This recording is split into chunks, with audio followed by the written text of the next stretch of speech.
të mbledhur, nuk I ke larë akoma hesapet me studentët, është një pankart që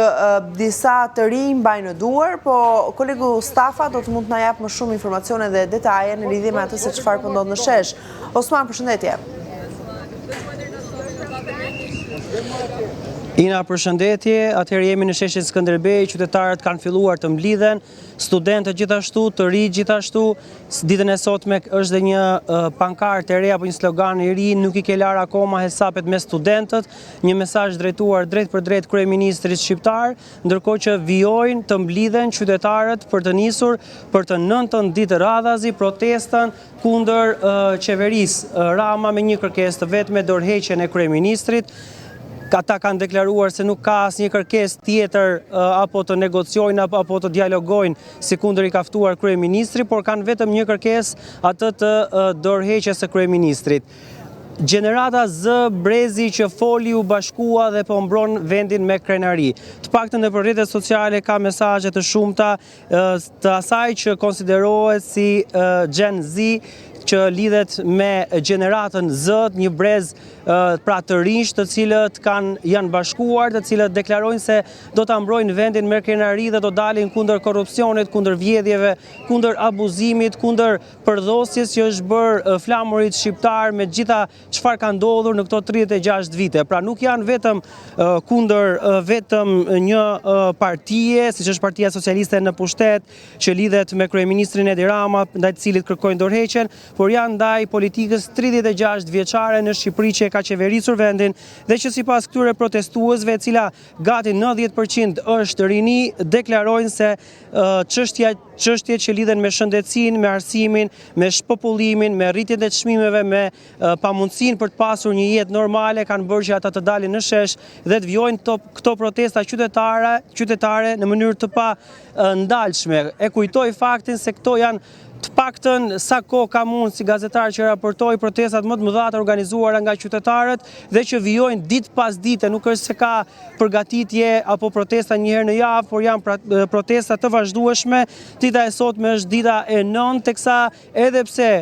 kryeministri Rama ka folur, ka deklaruar nëpër televizione, nëpër deklarata të ndryshme se ajo çfarë është duke ndodhur në Shqipëri lidhet me një investim në Zvërnet, sipas vetë protestuesve dhe deklaratave që ata kanë bërë, kjo lidhet me korrupsionin, nuk është vetëm çështje që lidhet me mjedisin dhe me mbrojtjen e zonave të mbrojtura, ndaj të cilave vetë qeveria Rama, Partia Socialiste, ka votuar një ligj në vitin 2024, ku lejon që në zonat e mbrojtura të ndërtohet me lejen e Këshillit Kombëtar të Territorit, ku aty vetë kryetar është kryeministri Edi Rama. Qytetarët vijojnë të mblidhen, mbajnë pankarta të shumta, ngjyra që mbizotëron është e kuqja, dalin me flamurin kombëtar të Shqipërisë, deklarojnë se nuk do të tërhiqen nga kërkesat e tyre dhe nga qëllimet që ata kanë. Ditën e dieshme, por jo vetëm, protesta përpara kryeministrisë ka mbaruar rreth orës 20:30 minuta për të vijuar më pas me një marshim nëpër rrugët e kryeqytetit. Deri më tani në këto 9 ditë ka qenë marshimi më i gjatë I bërë teksa u përfundua përpara Ministrisë së Brendshme, teksa protestuesit bllokuan për disa orë rrugët nëpër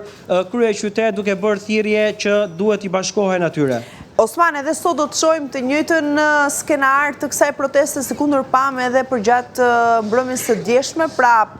sapo të përfundoi protesta përpara kryeministrisë, të gjithë qytetarët do të bëjnë marshimin e tyre në rrugët kryesore të kryeqytetit. Kështu do të veprohet gjithmonë në protestat e radhës? Të paktën në protestat e fundit kjo ka ndodhur, me shumë gjasa mund të ndodh edhe ditën e sotme një gjë e tillë, sepse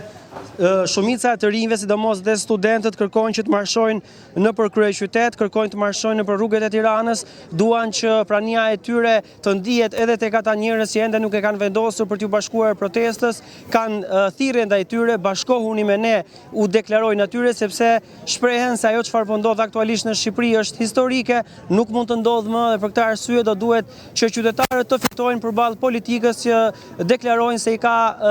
pamundsuar jetesën në Shqipëri. Kujtoj faktin gjithashtu se diaspora shqiptare nëpër gjithë botën është ngritur në këmbë duke protestuar përpara